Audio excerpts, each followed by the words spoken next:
Hello, Doc Seb. Hello Christy. Alors, nous parlons aujourd'hui de l'addiction, mais plus précisément l'addiction aux drogues. Comment aborder et repérer l'usage de substances psychoactives, Doc? Alors déjà, ce qui est important, c'est que ce modèle justement de l'addiction aux drogues, aux substances psychoactives, c'est celui qui a déterminé l'ensemble des addictions en tant que telles.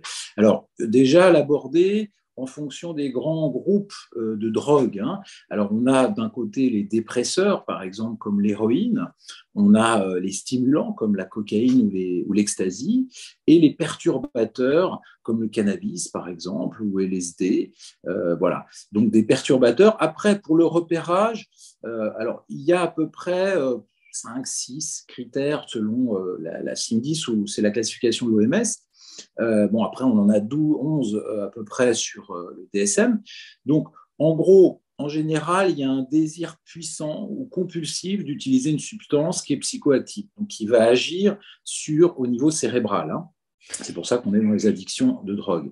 On a des difficultés à contrôler en général l'utilisation des substances. Et c'est là où on voit la difficulté pour la personne qui est addicte, avec un syndrome de sevrage physiologique au niveau des substances addictives, évidemment, quand on diminue, quand on arrête. Ensuite, on a une mise en évidence d'une tolérance plus importante. En gros, plus on en prend, plus on devient tolérant et plus il faut une dose un peu plus importante. Et puis, surtout, les conséquences aussi. C'est-à-dire qu'il y a un abandon progressif de toutes les autres sources, finalement, de plaisir, où on va s'adonner qu'à son addiction. Et ça, c'est assez caractéristique. Avec aussi des phénomènes de craving qu'on appelle, c'est-à-dire de craquage où la personne, elle va avoir un besoin irrépressible de s'adonner à cette drogue. Et puis la recherche aussi de cette drogue, ça occupe beaucoup de temps, ça l'obsède aussi, l'addict. Donc c'est en gros les critères. Alors après, on pourra voir dans le détail, il y a en fonction des drogues, des évaluations, des choses comme ça qu'on pourra voir. Alors, qu'est-ce qu'une drogue dure, justement? Alors, c'est pas si évident que ça parce que tout le monde n'est pas d'accord là-dessus. C'est, on va dire, distinction drogue dure, drogue douce, c'est surtout pour le grand public en réalité. Mais on peut avoir, par exemple, surtout un indice de dangerosité et de dépendance qui va être plus ou moins forte, alors qu'elle soit physique déjà et psychique. Donc, c'est ça qui va déterminer surtout le côté dur ou un peu plus doux. Bon, à titre d'exemple, l'héroïne, c'est ce qu'il y a de plus fort au niveau de la dépendance. Le crack aussi. La cocaïne un tout petit peu moins, mais quand même. L'alcool aussi amène un haut degré de dépendance. À moindre coût, on va dire, on a le cannabis qui serait dans les drogues qui amènent le moins de dépendance par rapport à l'ensemble des drogues. Voilà, par rapport à ce débat, on va dire. Alors, très bonne transition. Tu parles du cannabis. On connaît le cannabis aussi thérapeutique, le cannabis qui peut accompagner en cas de cancer ou en cas de maladie relativement grave. En tant que professionnel, quelle est ta position sur ça? Alors, par rapport au cannabis thérapeutique, je pense que c'est une très bonne chose. Le CBD, c'est à titre expérimental actuellement. On peut dire que ça peut traiter quand même certains épisodes anxieux pour certaines personnes. Ça ne va pas remplacer forcément les traitements habituels, mais ça peut être une indication ou, on va dire, permettre un certain apaisement. Après, pour le THC, c'est autre chose, puisque là, il y a une dimension psychoactive qui va amener d'autres effets. On pourra voir un peu dans le détail, mais le CBD, pourquoi pas Alors, le CBD, justement, si on reste dans l'actualité, le CBD avait été autorisé. On a vu bon nombre de magasins ouvrir pour revendre de l'huile de CBD, des fleurs de CBD ou du thé. Puis, finalement, le gouvernement a refait un pas en arrière et a interdit la vente de fleurs ou de thé. Alors que ça reste du CBD sans THC. Est-ce que pour toi, il y a une logique? Je dirais que pour l'instant, je pense qu'ils attendent les expérimentations à plus grande échelle, parce que c'est toujours la difficulté quand on commence à commercialiser à grande échelle. On ne sait pas forcément quelles vont être les répercussions, et puis aussi l'usage des personnes. C'est pour ça que pour l'instant, c'est réservé, on va dire, à un usage qui serait thérapeutique. Et on verra d'ici quelques temps les évaluations un petit peu médicales concernant les effets et les indications. Parce que dès qu'on va commercialiser à grande échelle, on n'est pas tout à fait certain de ce qui va se produire à la suite. Ce n'est pas la même chose que pour des indications précises. Je pense que, après, il y a une réserve peut-être idéologique, sûrement pour certains, de se dire est-ce que si on prend du CBD, on va aller plus loin ou pas. En général, il ne s'agit pas du tout du même usage. Ce n'est pas la même chose entre le THC, le cannabis, on va dire, actif, au niveau tétrahydrocannabinol, et le CBD. Donc, ce n'est pas du tout les mêmes, je dirais, les mêmes consommateurs non plus. Alors, revenons aux addictions. Comment savoir si je suis accro à une drogue? Alors, déjà, en règle générale, c'est qu'il y a une utilisation, une consommation qui devient complètement inadaptée, qui va altérer le fonctionnement et souvent amener une certaine souffrance chez la personne. Donc, on va voir que la personne, elle prend ce produit ou cette substance en quantité de plus en plus importante pendant une période plus prolongée, c'est-à-dire qu'elle n'a plus forcément ce côté ponctuel, qui a un désir persistant ou des efforts qui vont être infructueux pour s'arrêter ou pour diminuer. Ça, c'est assez typique, où les personnes disent non, non, moi, je ne suis pas dépendant, et puis finalement, ils le sont.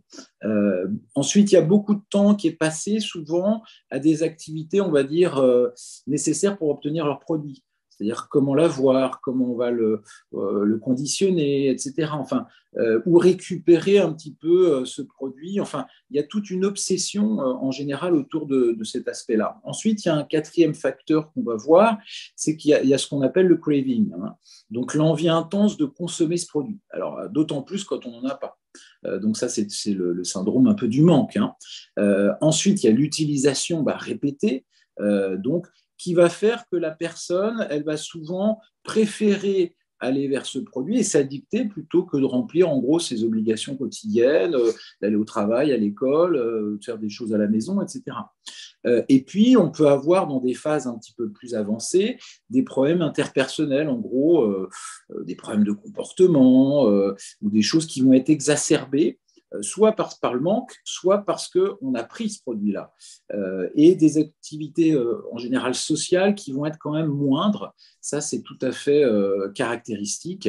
Et puis, en fonction après de ces critères, il y en a à peu près 11, on ne va pas tous les citer. Alors, j'ai oublié le syndrome de sevrage, qui est quand même tout à fait important, où là, la personne va ressentir ce manque de façon intense. Donc là, on a tous les critères à peu près pour dire qu'on est addict. Et puis ensuite, on va déterminer en fonction du degré. Est-ce que c'est une addiction légère, modérée ou plutôt sévère? Et puis ensuite, il y a différents types de questionnaires qu'on peut faire ou administrer, on va dire, en fonction des types de drogues, que ce soit par rapport à l'alcool, que ce soit par rapport au cannabis, par rapport à l'héroïne, par rapport à la cocaïne, etc. Enfin, il y a quand même pas mal de choses qui permettent d'évaluer comme ça déjà de prime abord. Bon, après, il faut quand même un clinicien ou un spécialiste de la santé pour évaluer ce domaine-là. Mais déjà, au niveau familial, on s'aperçoit quand même de certaines choses. Alors, tu parlais de l'alcool tout à l'heure. Est-ce que l'alcool est considéré comme une drogue dure? Effectivement, l'alcool, c'est l'une des drogues qui semble être la plus dure, en tout cas qui a été la plus étudiée, parce que il va y avoir une dépendance physique et un syndrome de sevrage quand il y a des alcoolismes sévères, qui peut être assez important. Et aussi on va dire une dépendance psychique. Donc effectivement, l'alcool, c'est une dépendance forte. On parle d'alcoolodépendance d'ailleurs, qui a des conséquences alors néfastes sur la santé et puis sur la vie sociale et affective, souvent. Et d'ailleurs, c'est l'une des drogues les plus usitées hein. Je crois qu'il y a à peu près un peu plus d'1,5 million, il me semble, presque 2 millions de personnes qui sont alcoolodépendantes en France. Donc c'est quand même beaucoup. Donc c'est en gros, ça touche plutôt les hommes, c'est à peu près 15% des hommes et 5% des femmes. Bon, c'est quand même pas mal de personnes quand même, hein. Et puis c'est responsable de beaucoup de décès. L'alcool et le tabac sont des... Alors surtout quand on les majore, qu'on les met ensemble, c'est presque... ça augmente de 70 à 80% le décès. Enfin, la possibilité d'un décès par rapport à si on n'en prenait pas. Donc voilà. Donc Alors, effectivement, oui. lorsqu'on est face à une personne qui subit hein, une addiction, comment en parler? Alors, déjà, ce qui est important, c'est de voir déjà comment la personne elle peut aborder la question ou on peut la mettre sur la piste. Alors, moi, je le vois pour des nouveaux patients, pour des patients, c'est quand il y a des plaintes somatiques, partir d'une plainte somatique. Tiens, j'ai des problèmes au niveau du torse, du thorax, je tousse, ou j'ai tout le temps mal à la tête. Il y en a qui vont l'exprimer par des plaintes somatiques au départ pour en arriver à en parler. Et puis d'autres par rapport à un mal-être aussi. C'est une des autres façons. Je me sens pas bien et finalement, on va dire, j'ai tendance de temps en temps, alors on dit souvent de temps en temps, mais en réalité c'est presque tout le temps pour certains, voilà, avoir une addiction, à prendre du cannabis, de la cocaïne, de l'alcool, etc. Bon, donc ça c'est déjà un peu trouver un peu cette ligne un peu qui va nous amener à pouvoir l'aborder avec la personne et même dans le milieu familial aussi, on le voit, hein. Alors, il y a plusieurs phases. Il y a la phase de ce qu'on appelle de pré-contemplation, c'est-à-dire c'est la personne, en gros, qui a commencé à s'addicter, mais elle ne va pas changer. Elle ne veut pas changer son comportement. Elle est dans le déni, hein. Et là, je dirais que à part la sensibiliser, il n'y a pas grand-chose à faire. Après, il y a la deuxième phase qui est la phase de contemplation qu'on appelle. C'est la phase finalement où on est un peu ambivalent. On a l'envie d'arrêter ou de réduire, mais bon, on y va progressivement, on n'y arrive pas. Donc là, à ce moment-là, c'est intéressant de pouvoir justement proposer des solutions, des possibilités pour s'arrêter éventuellement. Et puis ensuite, il y a la phase qu'on appelle de préparation. La phase de préparation, c'est que la personne, là, elle a souvent eu un déclencheur et elle y va. C'est-à-dire, en gros, elle veut changer ce comportement et elle veut arrêter. Et donc là, elle veut élaborer finalement un plan de bataille un petit peu pour s'arrêter. Et là, c'est tout à fait important. Cette phase, elle est essentielle pour aider la personne vraiment dans ce sevrage. Parce que souvent, on va en arriver au sevrage. Même s'il peut y avoir une réduction, c'est rare que pour certaines drogues, on puisse continuer à en prendre de façon modérée. Et puis l'action, c'est-à-dire que là, on va se mettre en action, en gros, et on va mettre en place ce sevrage très concrètement. Et puis ensuite, il y aura la phase de maintien, c'est-à-dire de consolider un peu tout ça, ce qui n'est pas toujours évident parce qu'il y a souvent des phases de rechute. Hein, alors, ce n'est pas tout le temps, mais il ne faut pas le prendre mal. Il faut se dire, bon, ça fait partie finalement du travail un petit peu de traiter cette addiction. C'est une opportunité pour comprendre un petit peu justement ce qui ne va pas trop et ce qui amène la personne à s'addicter, hein. Voilà en gros les différentes phases. Voilà. Et en fonction des phases, on va pouvoir orienter plus ou moins les choses avec les personnes qui en souffrent. Alors, quel est l'effet addictif des drogues telles que le cannabis, le GHB, la cocaïne et les autres drogues? Alors, par rapport à ça, il y a plusieurs classes, hein. Donc là, il va falloir qu'on rentre un petit peu dans le détail, hein, évidemment. Alors, dans le cannabis, bon, on va avoir déjà des difficultés de prononciation, un ralentissement de la pensée, on appelle ça une bradypsychie, une rougeur des yeux, l'irritation de la gorge, une toux. On peut avoir des problèmes de mémoire, de désorientation aussi. Alors, ce qui est recherché, c'est plutôt l'euphorie, la détente, une forme de réduction de l'anxiété, hein, pour certains. C'est pour ça que, par exemple, le CBD est intéressant, sans les effets du THC.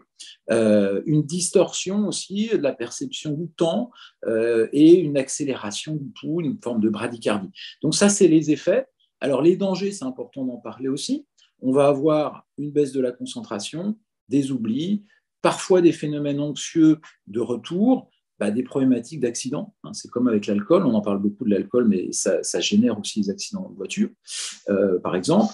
Des crises de panique, ça peut être responsable d'attaques de panique pour certaines personnes, des états dépressifs aussi pour d'autres, une somnolence et une perte de volonté.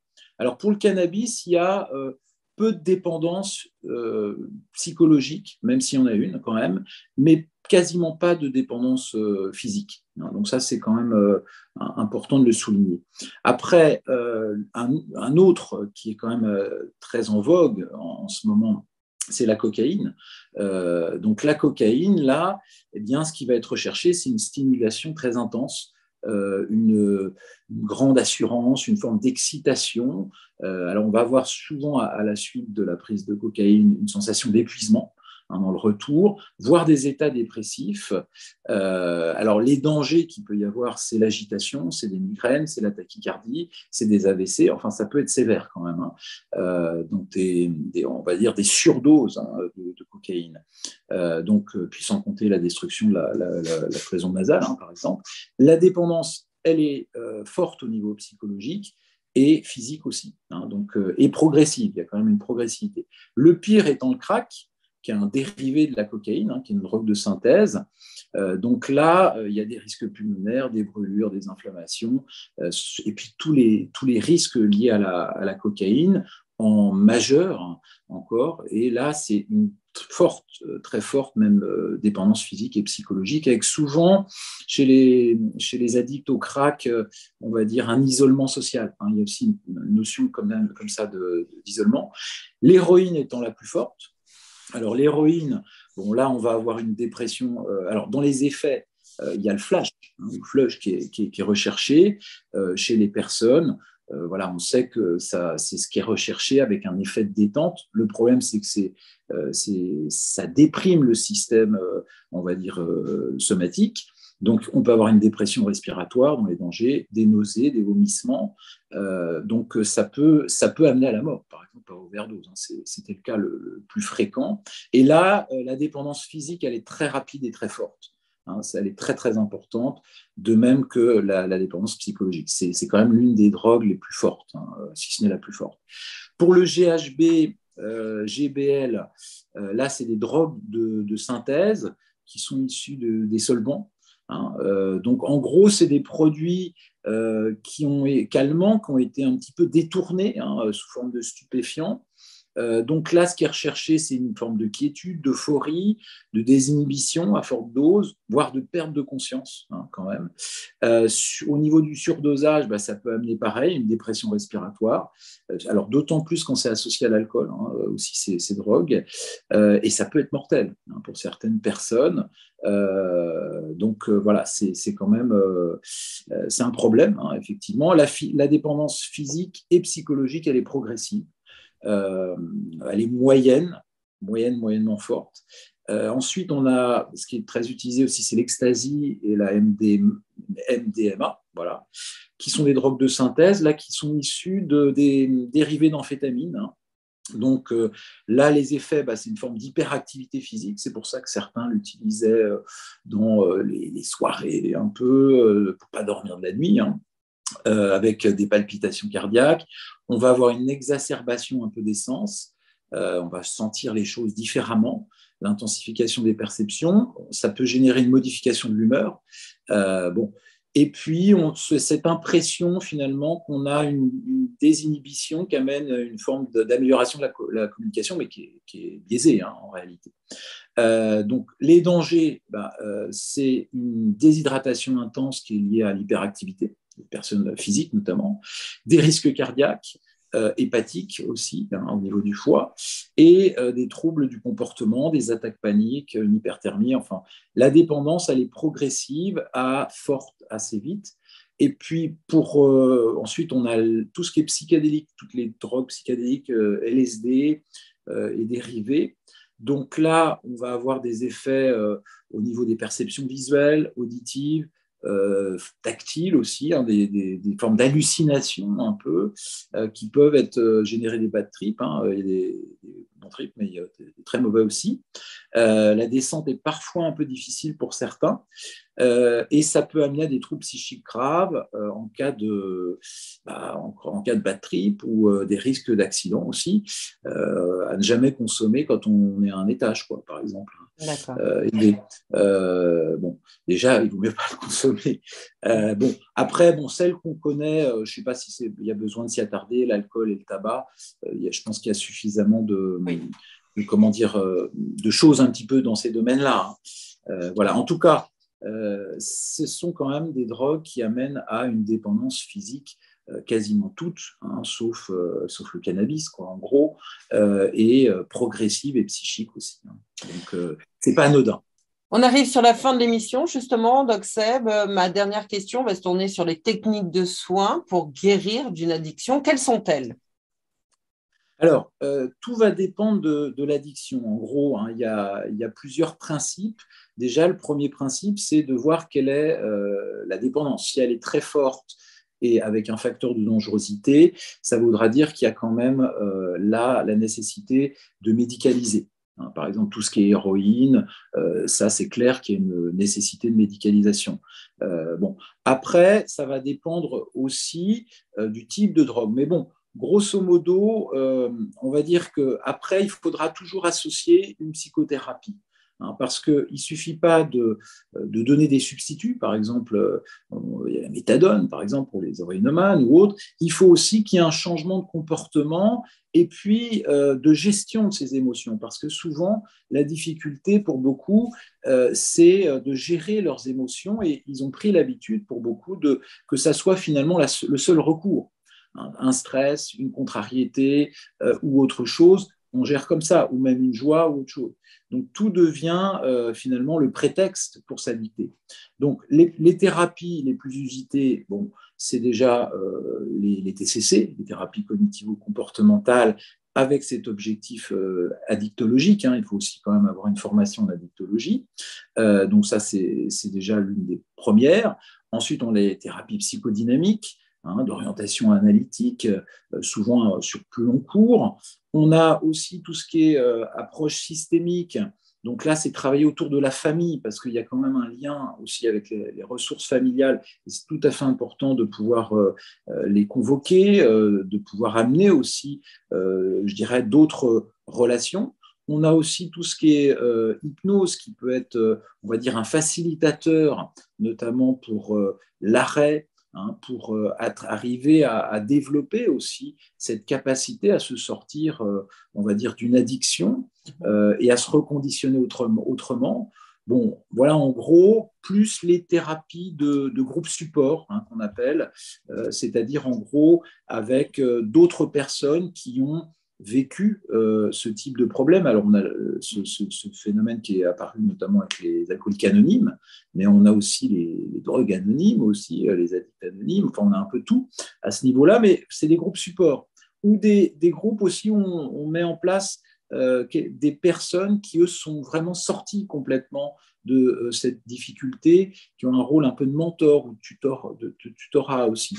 Ça peut être aussi intéressant. C'est souvent pour consolider et maintenir, on va dire, je dirais, l'arrêt, hein, en tant que tel, et puis un autre positionnement. Donc voilà en gros l'ensemble du dispositif.